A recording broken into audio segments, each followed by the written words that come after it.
Hello everyone, my name is Paula Sofia and I want to introduce to you Madhu Shukla. Madhu is a drama-based facilitator based out of Bangalore. She believes in the power of the creative arts to live and lead a life with creativity, purpose, and to foster respectful communities. Along with the one-on-one counseling practice, she also trains counselors, therapists, coaches, and trainers on integrating drama-based processes for healing, learning, and development. All right. Thank you so much, Madhu, for being here today. We welcome you into the space, and I want to start by asking you, why do you think arts are essential for human development? Thank you, Paula, for inviting me to share my thoughts about a subject that is life, and I think it's life for all of us. I think one of the biggest things, and that's something I learned through my practice in drama, is that the arts are so important for human development because it is the key to our spontaneity and creativity. And really, all source of life is this creative energy, right? Just the way the earth came into life, our cycles of life and death, nature, everywhere we see spontaneity and creativity. And art becomes one such way for us human beings to connect with our own very innate sense of being spontaneous and creative. And I think when we engage with the arts, when we practice with the arts, what we are able to do for ourselves as human beings is to access that creativity, that creative potential that each one of us has. I also think that arts allows us to express. I firmly believe that all of us are artists. We may not all be performing arts or visual arts, but we are all artists in a sense because we all experience art. And any kind of a self expression for me is a form of art. And therefore, art allows us to express ourselves. It allows us to also appreciate that we all express ourselves differently, and there are different ways in which we can uh, appreciate express ourselves. And therefore I feel art is really important, one, to create avenues for expressing ourselves. Not all of us like to express only by talking, not all of us like to express only by writing, not all of us like to express only by movement. Some of us need music, some of us need nature, some of us need other ways in which we express ourselves. And when we are able to express ourselves in our own unique way, I think we start to recognize how everyone's way of expression is unique, and that's how we build the capacity to be empathetic human beings. And so I feel that arts is really important to cultivate and develop our sense of empathy, to be able to see different things and to be able to contain different point of views. So in a way, art plays that important role in helping us build that sensibility. And finally, I feel all of our outside world and our inside world are very interlinked. What I mean by inside world is the world of our minds, the world of our thoughts, the world of our energies, the world of our spirit, is very much related to the world we see outside. And often, what we manifest outside is a result of what happens inside. And what happens outside affects us inside. So there's this interrelationship. And if we want to truly deepen our connection and understanding ourselves, I think the one way we can do it is by going deeper into our own inner world. And I feel it is the arts that allows us to do that. So arts holds the key for us to express our inner life, our it's the doorway to our inner world, from where we can, come back to that idea of creativity, of creating and manifesting what we see as a vision for ourselves, our families, our communities, or even this world. So I feel that's why we all do, and we all need to recognize and appreciate the role art plays in both our outside life as well as in our inner life. Thank you. Yeah, it's very interesting to see how, like, although it's a way of giving back or giving out to Out.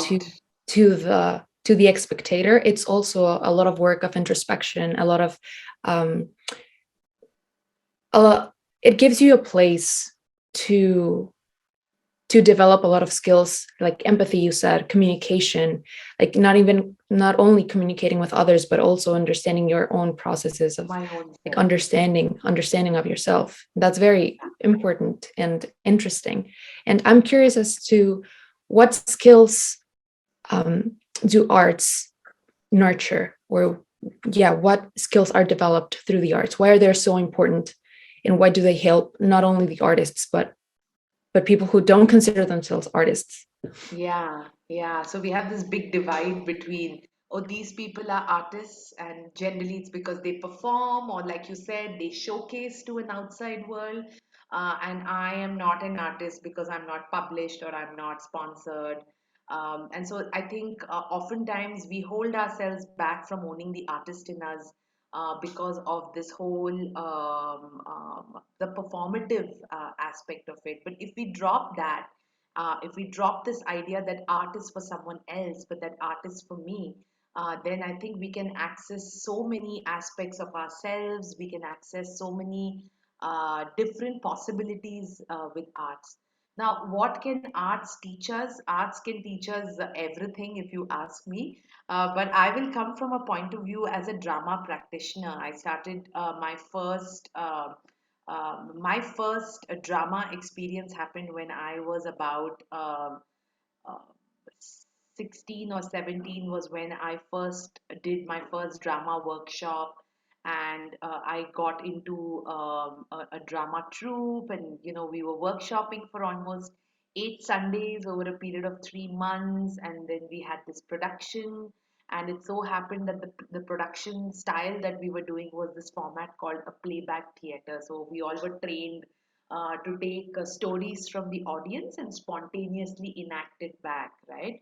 Now, at someone who's 17 or 18 going through it was a very revolutionary experience for me, because up to then, like you said, I had no idea of who I was, what I could do, what I could contribute, that there is something called me and the self, and that I have some talent or potential. These were not ideas I had. But I think in those 3 months of workshopping and doing this play, something unlocked for me. And this idea of my individuality, the idea that I can even belong, yeah, because in those 3 months, the way I belonged was so unique that we felt so close, we felt so bonded, we felt so connected. So we learned how to do that.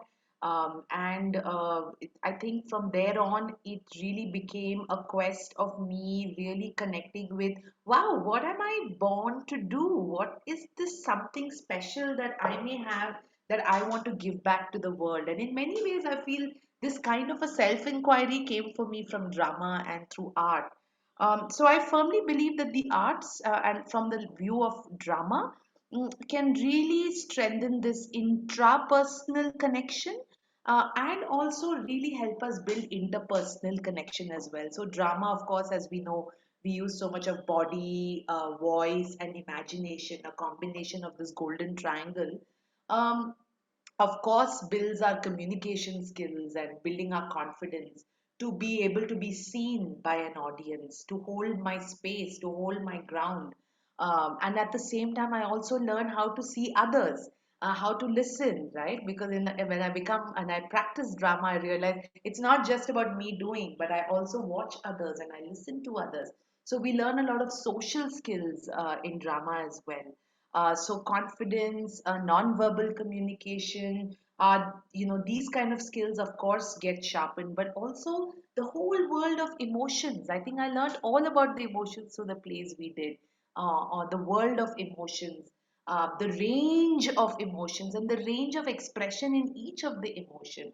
Little sad, very angry, just a little angry, right? So we can also learn with art emotional awareness. If it's drama, then we also know where we feel it in our body, how we express it in our body.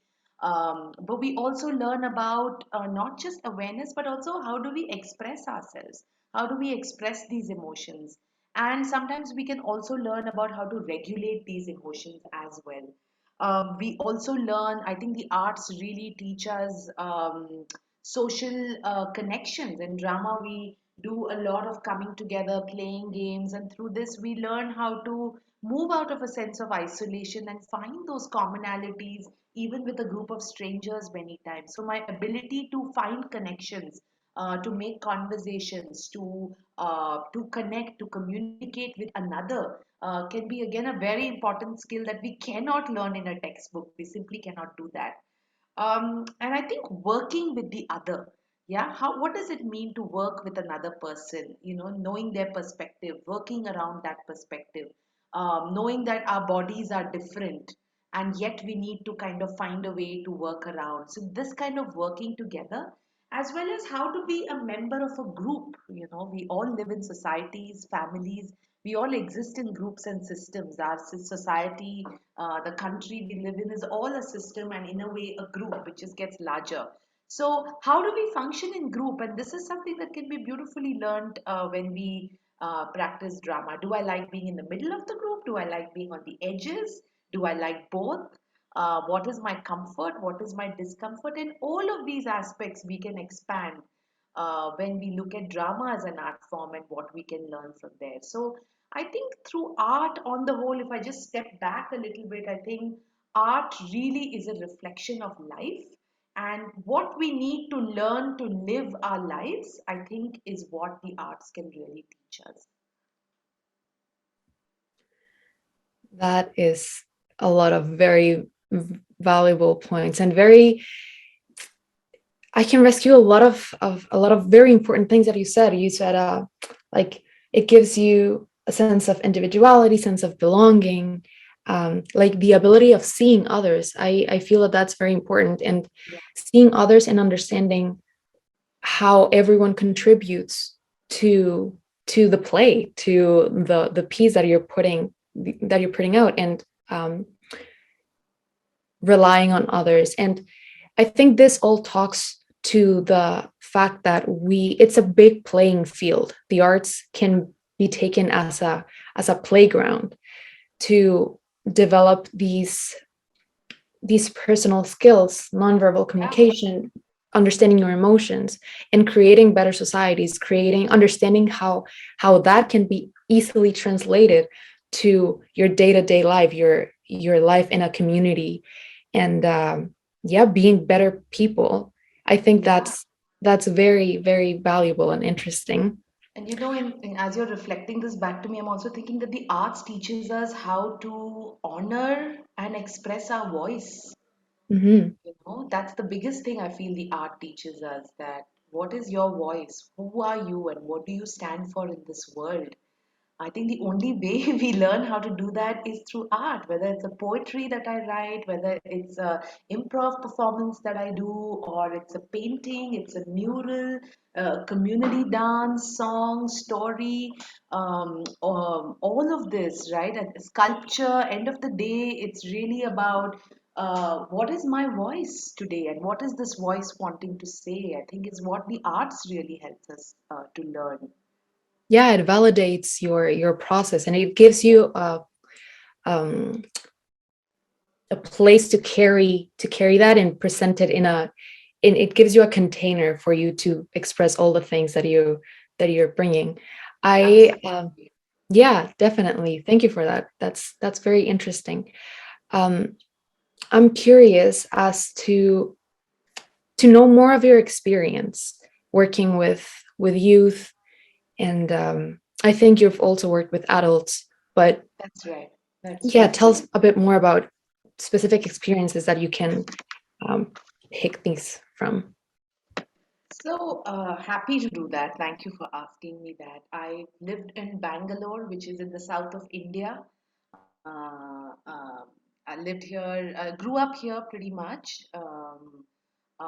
And just for a few years, I did move around in my country, learning about drama and theater, because that 17-year-old in me was bitten by the theater bug, and then I wanted to just kind of learn more about drama. And I think even though I went to an acting school and learned acting, I think what really put, you know, fired me was the idea of, uh, how we can learn about ourselves, we can become better people, like you just said, by engaging in a dramatic process.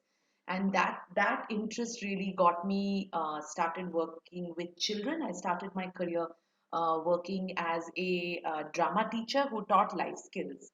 And what was brilliant about the modality of drama, what I discovered was the 10 life skills that WHO talks about and has prescribed. That is the skills that every child, individual, adult, a lot of these life skills were never taught to us in school, and I'm learning them as an adult now.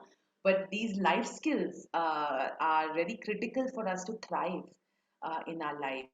And these life skills can be very wonderfully explored through drama. And like I just shared with you a little earlier, how these simple processes of drama can allow us to break out of ourselves and make connections. And so I started, working with children and young people who were coming from disadvantaged backgrounds as a drama teacher. And I was very insistent with the school that you would not force me to do an annual production, where children get typecasted, right? The tall ones go here, the expressive one gets these roles, and the rest of them just have to be trees at the back swaying, and everyone follows the script. So I said, that's not what I'm signing up for. My goal is really to see how we can build problem solving, decision making, and through games, through little role plays, through storytelling. And I think, but I remember my first day when I entered a class of 40. This was a class just like it was like I entered a bowl of popcorn. These were like bursting. They were climbing on windows, and I remember that first class going back home and crying, saying this work is not meant for me, I can't do it. And it was my mom who said, no, no, you just hang in there and go back there again and try this again. And I did try it again. And gradually over the months, through a kind of a circle time and bringing in some games, I was able to then kind of rein in their crazy energies and kind of channelize it into activities. But I noticed that there were two ways that drama helped them, both outwardly, of course, like I said. Directly, it would help them by, children bringing in their conflicts, struggles that they experience at peer level, peer pressure, bullying, or could be conflicts that they are looking at home. So one we thought that, one of we what we experienced was together that in drama situations we could actually bring up these situations without having to say this is happening to me, but creating that distance, right? And drama can provide that. It is somebody else's story, and that can allow, that really allowed for these children to talk about some of the difficult experiences they were going through, but yet giving them the safety of not feeling overexposed. And we were able to actually have other students jump in and say, hey, if I were in this situation, what is something else that I could do? And someone else might jump in. Sometimes it was actually looking at something more indirect for expressing one's emotions, which is like we all hear a story and then everyone takes on a certain character, and they are, and they become that monster that is puking, or the scared aunt, and the wicked aunt, and the loving mother, and the serene forest, right? So they would then enact these stories by taking on the different characters. And what this I felt really helped them was to, one is to just let these emotions play out. Some of these emotions they are not able to experience consistently back at home, of relaxation, solitude. Sometimes it's not okay for them to express anger, for example, jealousy, being bad. Is like these are not allowed out there, and in through these stories they have an opportunity to express and regulate their emotions, and also expanding their creativity. So this is how this story ended. How would you end this story?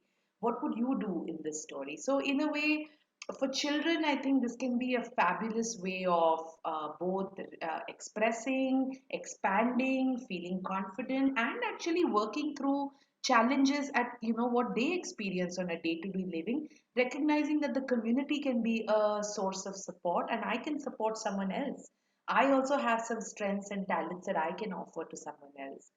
Um, I've gone on to work with youth. I continue to work with adults. Currently, a big part of my work is working with organizational teams across organizations, for profit, not for profit, really looking at how drama and improvisational theater can be a way for us to, again, move out of our siloed thinking, recognize that we are independent, we need each other. And if we want to work with each other, what mindsets do we want to have?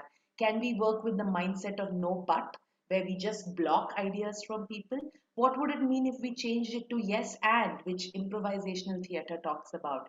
So sometimes I use work from improvisational theater, but I also think drama has a big role in healing and working through trauma and healing and a lot of unexpressed pieces from our past. And sometimes just allowing ourselves to look at that, heal that, work through that can really allow us to catapult into the future we want for ourselves. And so another part of my work has also been to train in psychodrama and look at how applications of psychodrama can be done sometimes in therapeutic context, but sometimes also in social context, in group context, in community building context, how sociometry, where people exchange their ideas and opinions and find connections and interrelations. But also this idea of how do I unlock my spontaneity and creativity? How, as a community, can we unlock our spontaneity and creativity? And there I kind of explore how psychodrama can play a role. So I think it's a combination, and as I'm doing this work more and more, I realize that we can't really bifurcate the arts. We can't say I only do a drama process. I do use stories. I do use art in my work. All my workshops generally have people carrying papers and colors. We do sing. We do dance. And I think at the end of the day, I think we want an integrated expression.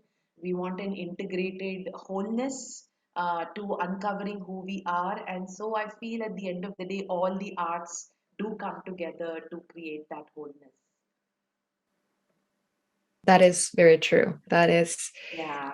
it really resonates with us, that having that integrated expression, because yes, at the end of the day, you might be focusing on one specific um, art form, but all the art forms are Yes. connected in some way. You'll have to resort to all of those to, yeah, yeah. You said it perfectly. Exactly, right? You said Because it perfect. everyone is a very different individual, and Mm. sometimes it takes a poem to get that point across, and sometimes it just means we all get up and sing, or we just breathe and we move together. Yeah, it passes through all different art forms for sure.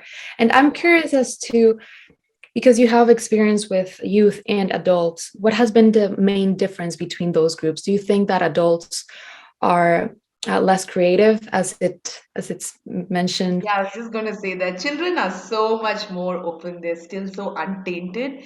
I think adults have so many hesitations, and that I think oftentimes one, the adults are strongly believing art is not for me. What can I do with arts? And this whole question, now what's the point of doing all this? I've already come this far in my, so a lot of cynicism. And I think adults need a lot more of calm down, calm your inner critic down, put it to rest. You don't need to be perfect. Nobody is judging you. I think a much more of a warm up that adults need in order to access that free, playful part of them that can run around in that playground that you were talking about. And I think with children, the warm up time is far lesser, and they are like, yeah, they're already like at 100 energy in like under 1 minute. So it's like a Ferrari car taking off. But I think with adults, they need a little bit of warming up, a little bit of more safety to be created. And I think the biggest thing is for them to just acknowledge that there is a voice inside them that judges, it's okay, and that they can ask this voice to tone it down, to step back a little bit, and to kind of connect with that voice which is nourishing them, which is, I guess, nourishing them and affirming them, rather than pulling them down. So that piece of work, so that warming up needs a little longer time, I feel. But I think after a point of time, we're all children in the playground, right?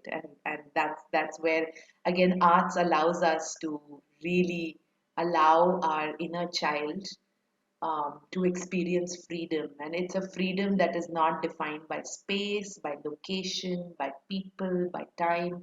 And I think that's the biggest gift the arts give us, to access this freedom as the inner child. Yeah, yeah, for sure.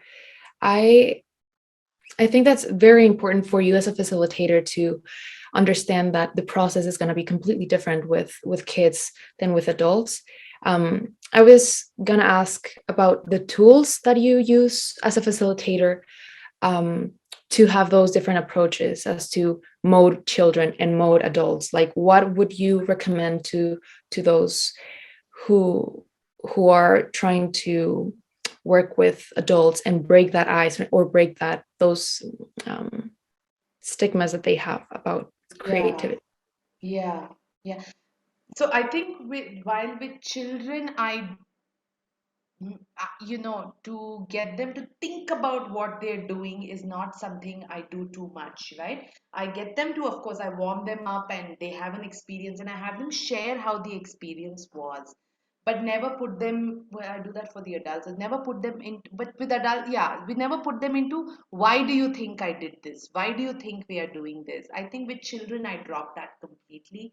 I think what's more important for me is that the children experience something and they're able to articulate what they are experiencing, what they are feeling, and what it's doing to them, what it's bringing up for them, and maybe making some connections between what they are saying and the larger purpose of why we are doing this art or drama workshop. With adults, on the other hand, like I already said, it's much slower. Adults need some amount of feeling safe. So that safety could be by mingling, meeting each other, having to know a little bit about each other. So spending more time over there.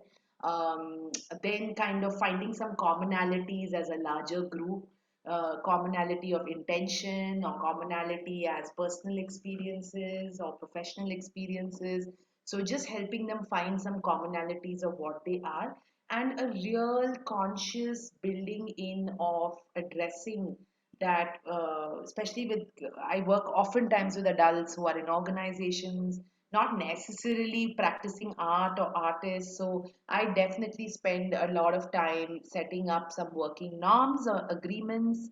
And one big part of that agreement is to, kind of take cognizance of this inner critic, and to recognize, do we all have a critical voice? Yeah. What does your critical voice say? What does your critical voice say? So have a sense of that we all have a certain critical voice.